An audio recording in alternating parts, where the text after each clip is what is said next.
Eh bien bonjour tout le monde, c'est Ludo de la boutique Ludiworld. Je suis très heureux de vous retrouver aujourd'hui pour une nouvelle vidéo sur Flesh and Blood où, eh bien écoutez, je vais reprendre mon deck scellé que vous avez déjà vu au moins à une occasion lors d'un match filmé contre... C'était contre qui d'ailleurs? Je ne sais même plus. Donc c'est mon fameux scellé que vous avez vu lors de ma toute première ouverture de booster. Donc au cas où vous n'avez pas vu ma première vidéo de match, écoutez, je vous oriente dès maintenant vers ce match. Vous verrez directement le deck que j'ai construit en action. Je pense que... je suis en train de modifier un peu le deck. Il y avait des cartes que j'avais occultées initialement, comme celle-ci. Voilà, j'avais pas voulu la jouer parce que voilà, elle coûte de l'argent, donc potentiellement ça coûte du pitch, donc une autre carte pour faire entre guillemets seulement 3 d'attaque, et j'avais estimé que du coup ça me faisait perdre 2 cartes, la carte pour pitcher et celle-ci. J'estimais qu'en 2 cartes il était préférable d'économiser des ressources pour attaquer avec mes 2 armes. Le but de ce deck-là, c'est aussi, avant tout, d'utiliser les 2 armes, tac-tac, qui vont se booster.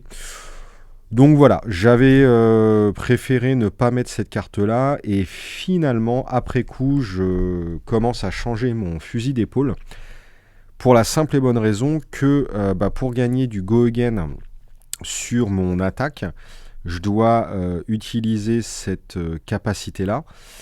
Et il y a 2 conditions pour utiliser cette capacité-là. La première, c'est que il faut une carte dans la soul à bannir. Pour charger une carte dans la soul, c'est pas forcément évident. Et il faut également que l'attaque en cours de mon arme soit supérieure à son attaque de base. Ce qui veut dire soit je l'ai boostée, ou soit qu'elle se soit automatiquement boostée par la première capacité qui se déclenche lorsque j'ai chargé mon héros. Bref, tout ça pour vous dire que en pratique, c'est pas si évident de charger son soul, de booster, etc. Enfin voilà, c'est un peu compliqué. Pour au final n'avoir, entre guillemets, que un go again. Et au final, en jouant comme ça une action, voilà, en gros, c'est comme si j'avais une deuxième attaque qui est inclue dans mon attaque suivante. Enfin bon, je me comprends, je sais pas si vous me suivez, mais en gros, cette carte-là, c'est comme si j'avais 2 attaques go again, mais intégrées dans une attaque, dans ma prochaine attaque. Donc finalement, voilà, c'est peut-être plus simple en scellé de caler comme ça une petite attaque, une grosse patate à chaque tour. Voilà. J'avais malgré tout... Alors, juste que je vous réexplique un tout petit peu... Oh, c'est le merdier dans mon deck. Évidemment, j'ai tout mélangé. Non, bref. J'avais des cartes de side comme celle-ci. Donc, si je joue contre un shadow, j'ai tendance à rentrer cette carte-là. Après, je suppose... Enfin, il me semble que j'en avais d'autres, en tout cas. Ouais, voilà. Ça, c'est pareil. C'est des bonnes cartes que je rentre contre shadow. Ça, j'hésitais à l'intégrer. Ça, je l'ai sorti de mon deck pour faire de la place pour ça, justement. Ça, dans mon deck, ça se trigger pas. Bon, voilà. J'avais une partie illusionniste qui, franchement, est plutôt cool. Ça me donne bien envie de tester. Mais ce qui me fait peur avec illusionniste, c'est que l'adversaire vous bloque avec une carte d'attaque 6+, et votre attaque est désintégrée et c'est terminé. Donc c'est soit ça passe, soit ça casse. Sachant que la plupart des factions ont, des héros et des classes ont quand même accès à des cartes 6+, peut-être pas de façon native comme par exemple le Warrior, mais au moins avec les génériques. Et quand vous jouez contre Brut, Brut c'est les Brutas, hein. Il y a quand même... alors ça c'est Runeblade... En brut, alors évidemment, moi, c'est pas un bon exemple, c'est pour ça que je joue pas brut, mais en brut, voilà, regardez, il y a quand même des cartes à grosse patate. Donc je dis jouer illusionniste, si je rencontre une brute, c'est mort. Contre illusionniste, ça va jouer au pool de cartes et à la sortie, globalement. Contre Warrior, il y a clairement des chances, et contre Runeblade, honnêtement, j'ai pas joué. J'ai pas encore joué contre et j'ai pas encore joué perso Runeblade. J'aimerais bien quand même malgré tout tester les 4 factions, mais le Runeblade que j'ai eu là, bah, vous allez le voir. Donc voilà. Tac, tac, tac. Voilà, illusionniste, j'ai dit bon allez, je le laisse de côté, ça me fait flipper. Ensuite, j'avais toute la partie Shadow, soit Runeblade, soit Brut. La partie Runeblade, pour moi, j'avais pas du tout assez de cartes. Elles sont où? Elles sont Shadow. Voilà. Bon, bref, de toute façon, vous regarderez ma vidéo d'ouverture. J'avais que ça me paraissait vraiment léger. J'avais un peu de cartes qui jouaient de la Banish Zone, mais bon. Et puis en brut, ça me faisait pareil que Runeblade, flipper. Et puis pour moi, j'avais pas assez d'attaque à 6+. Du coup, voilà, le vrai choix secondaire après Warrior, c'était Illusionniste. Bien que j'ai envie de tester les autres, évidemment. Mais j'ai fait Warrior, ça c'est du side. Donc le Warrior, bah, vous l'avez vu en action, hein. Il y a pas mal de cartes à 0 qui s'auto-chargent dans la soul, parce que bah, charger la soul c'est super compliqué. Du coup l'auto-charger, pourquoi pas. Ça avec le recul, je commence à vraiment adorer. Pour 2, on va booster de plus 4 jusqu'à 2 armes en fait. Enfin c'est 4 au total, donc on peut faire plus 4 sur une arme, plus 0 sur une autre, on peut faire 3, 1, 2, 2, 1, 3, enfin voilà, on fait ce qu'on veut. Bon, ça c'est des petites cartes à 0 qui attaquent pour 1, mais si ça touche, ça... Ah non, quand c'est joué depuis l'arsenal, celle-ci gagne Go Again. On peut regarder la main, ouais bon ça c'est plus pour le pitch bleu. Ça c'est dur, c'est dur, c'est dur. Enfin c'est dur. Pour 1, on va taper à 4, c'est pas si mal. Mais voilà, ça c'est un moteur pour charger son soul. Et ouais, ça coûte cher hein, de charger le soul. Là, on a des petites attaques qui boostent l'attaque d'après. Ça c'est pas mal. Donc ça, voilà, ça c'est cool. Ça, on l'a vu. Ça, ouais, bof, c'est plus pour le pitch bleu. Bon voilà, j'ai fait un petit deck Warrior qui est pas transcendant, j'ai pas de grosses cartes de ouf, alors celle-ci ici elle est vraiment pas mal. Ça c'est pas mal, ça va chercher ça qui est plutôt très très bon. Donc voilà, il n'y a rien de foufou, on est dans du classique, je booste, j'attaque, ou alors j'attaque, je booste. Ça c'est plutôt assez dur à réaliser finalement. C'est une action qui joue entre 2 attaques d'armes, bon... Pourquoi pas, mais après à chaque fois c'est la thune le problème. Et comme j'ai un gros problème de thune, je suis en manque de pitch bleu je trouve, bien que j'en ai, je sais plus combien j'en ai, tiens d'ailleurs. 1, 2, 3, 4, 5, 6, 7, 8... 4 x 8, 32, ouais, j'ai 25% de mon deck. Il faudrait que j'en ai un peu plus. Après, voilà, des équipements, je suis assez verni, hein, j'ai les 4. J'ai le torse et les pieds qui sont basiques, on défend à 2 pour 1. J'ai ça qui est plutôt cool, il défend à 1 avec Battle Worn. Ça va booster toutes mes armes de plus 1 sur ce tour. Et j'ai surtout ça qui est vraiment pas mal. C'est un moteur de chargement de son soul gratuit, dans le sens où la carte qu'on va charger en soul, on va en repiocher une derrière. Imaginez on charge une carte pitch rouge, bah potentiellement j'ai quand même la chance d'espérer tomber sur du pitch jaune ou bleu, c'est plutôt cool. Certes ça me coûte un de thune, mais la carte se remplace, ça me permet d'embrayer la machine sur un tour de folie avec Boltyn. Donc mes équipements, ça je trouve ça cool. Boltyn est cool, hein. Mais après voilà, c'est quand même relativement dur à faire ces tours de folie. Et au final, bah voilà, c'est des tours basiques, je joue du truc à 0, je booste et voilà. En tout cas, je prends beaucoup de plaisir à le jouer. Je vais tenter de le modifier encore un petit peu. Voilà, on va voir. Je testerai peut-être illusionniste, mais bon, de toute façon, faut tester. Hein, je vais pas perdre la vie en perdant des parties. Hein. Et donc, le vrai but de cette vidéo, je viens de passer 9 minutes à vous embêter pour rien, c'est pour vous indiquer le début de l'Omni League. L'Omni League, c'est quoi? On va rajouter 6 boosters à notre scellé, mais de façon progressive. 2 boosters en semaine 1 de la ligue, un booster en semaine 2, un booster en semaine 3, un booster en semaine 4, et la ligue se terminera par un tournoi final en ronde suisse.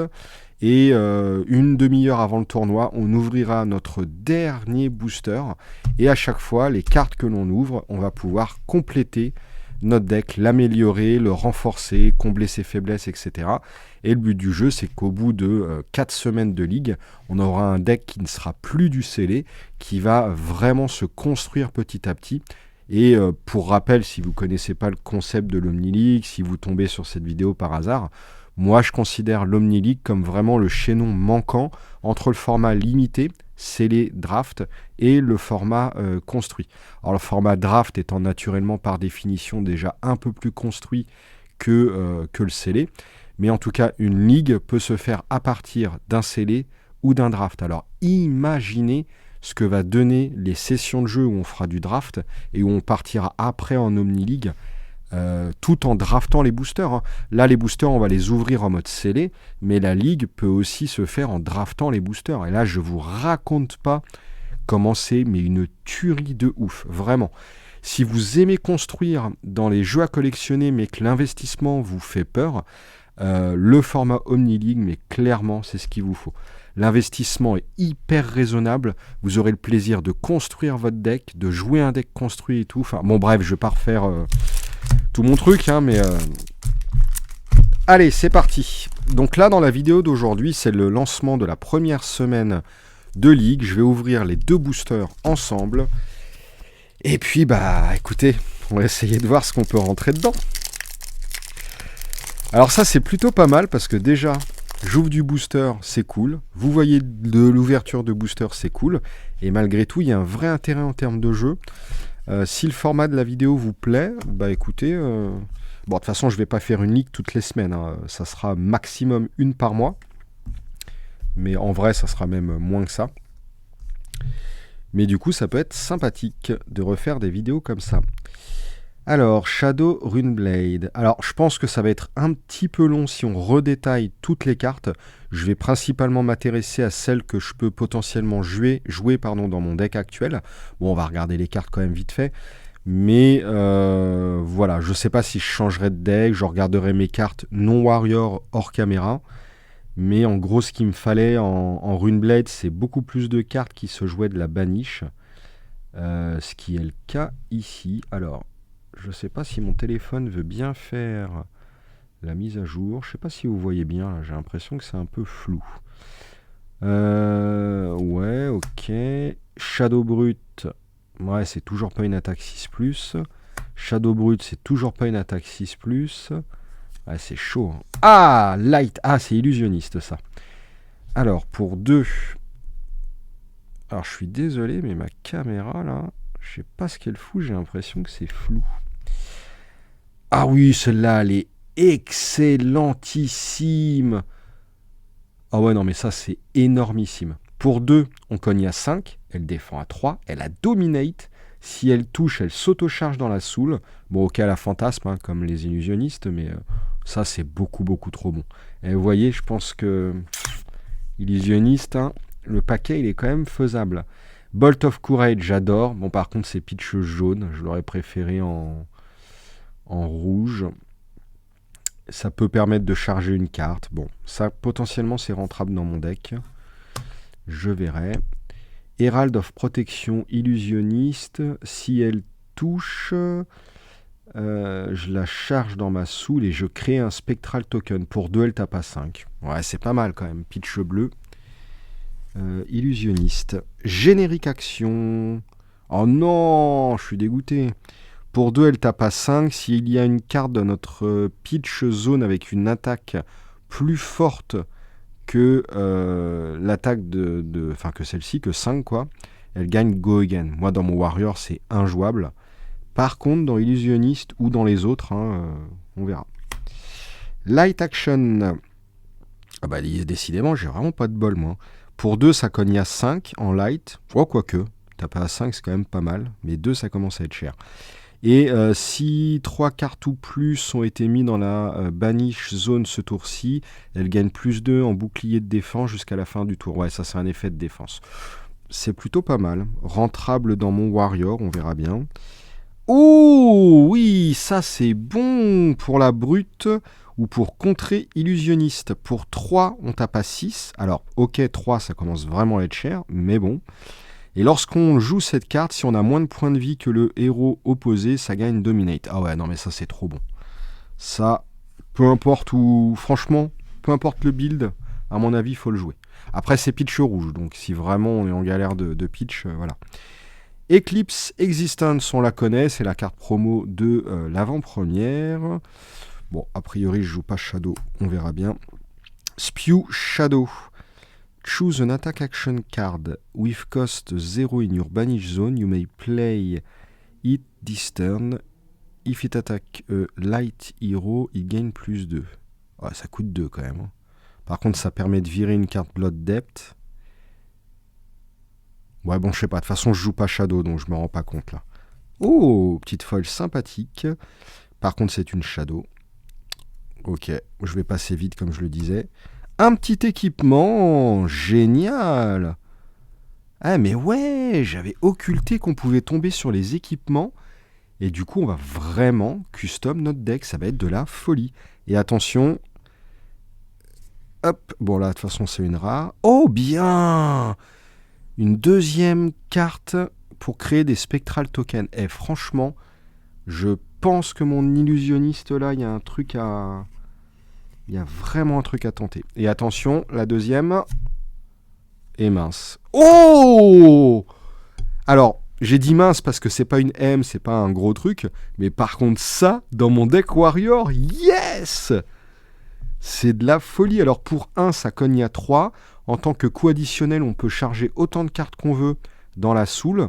Et ce tour-ci, enfin, durant cette combat chain, toutes les attaques qu'on va faire, que ce soit des cartes d'action attaque ou des weapon attack, auront +1 d'attaque pour chaque carte light qu'on a chargée de cette manière. Ah, ça, ouais, non mais dans mon warrior, carrément.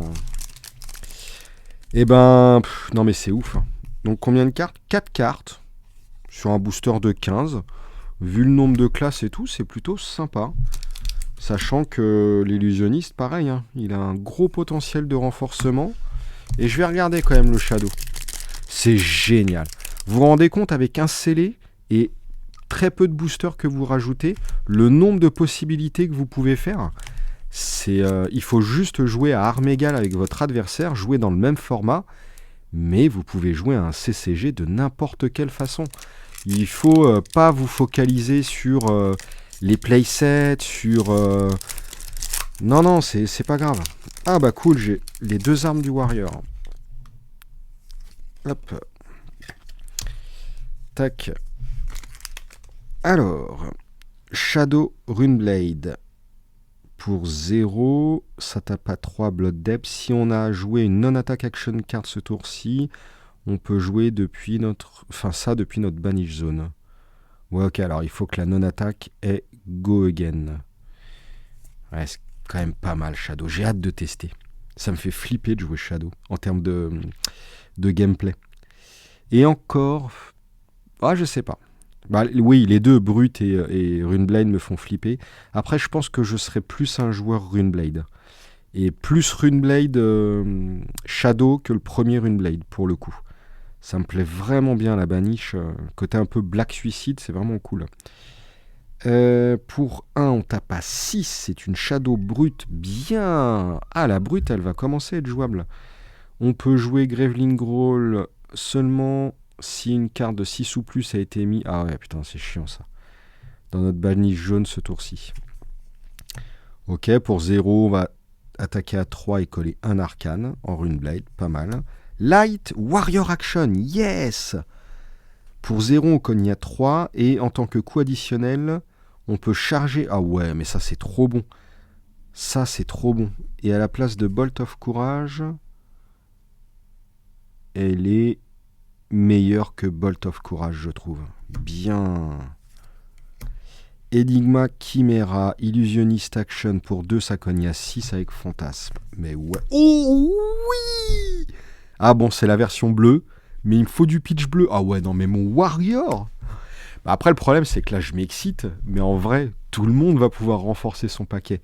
Les decks, ils vont devenir... Mais c'est... Franchement, l'Omni-League, c'est juste le meilleur format. En vrai, je sais même pas pourquoi je veux faire du construit, parce que...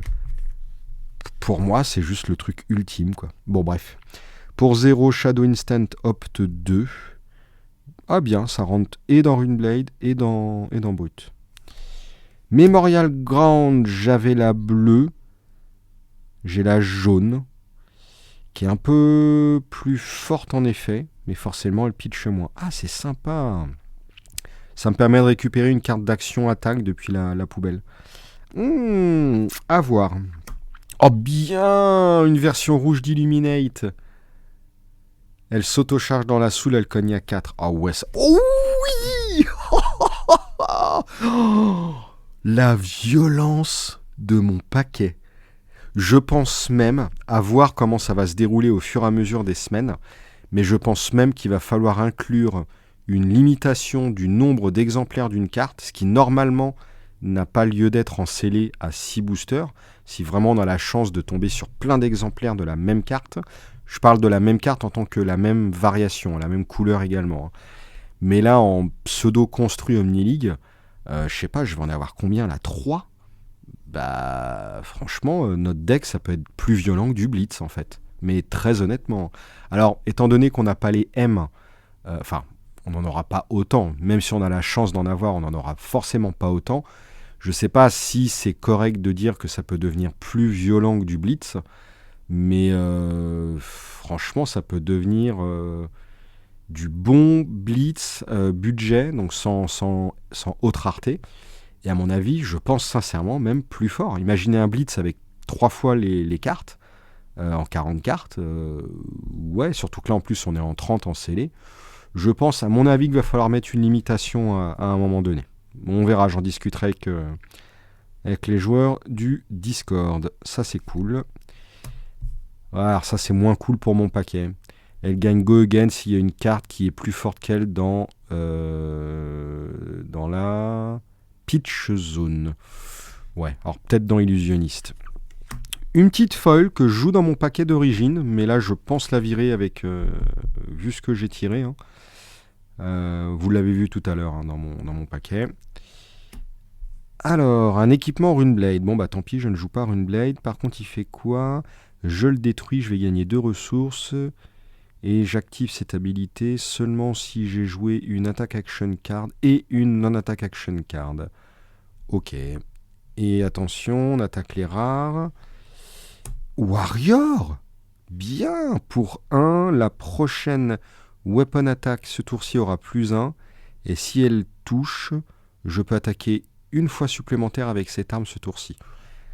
Pas mal. Après, vu comment s'oriente mon paquet, ça va vachement être un truc qui va sortir des actions plus que booster les armes. À voir si j'ai suffisamment de slots. Mais à première vue, je serais tenté de rentrer quand même cette carte-là. Déjà parce que c'est du bleu et parce que jouer en 30 cartes, c'est trop peu. Là, je crois que je suis passé en 32. 33, 34, c'est pas du luxe. Voilà, à chaque fois, je me décaoute. Donc, attention, attention, attention. Oh, mince. Toujours pas de grosse rareté. Et c'est toujours pas une carte brute à 6. Bon. Très honnêtement, je pense pas que brute soit toujours jouable. Runeblade, peut-être. Illusionniste, encore plus. Mais comme j'ai pas de très haute rareté, j'ai pas le sceptre illusionniste. Enfin, je sais pas. Là, moi, Warrior me plaît bien. Mais ouais, j'aurai jamais assez de temps pour tout tester. C'est juste fou, ce jeu. Bref, eh bien, écoutez. Tac. Je vais modifier mon deck. Je pense que vous verrez au moins un match en vidéo sur la phase 1 de l'Omni-League. Et bien sur ce, merci beaucoup d'avoir regardé. J'espère que ça vous a plu. N'hésitez pas à la commenter. Et puis, moi, je vous dis à très bientôt pour une prochaine vidéo. Des bisous tout le monde. Salut, salut.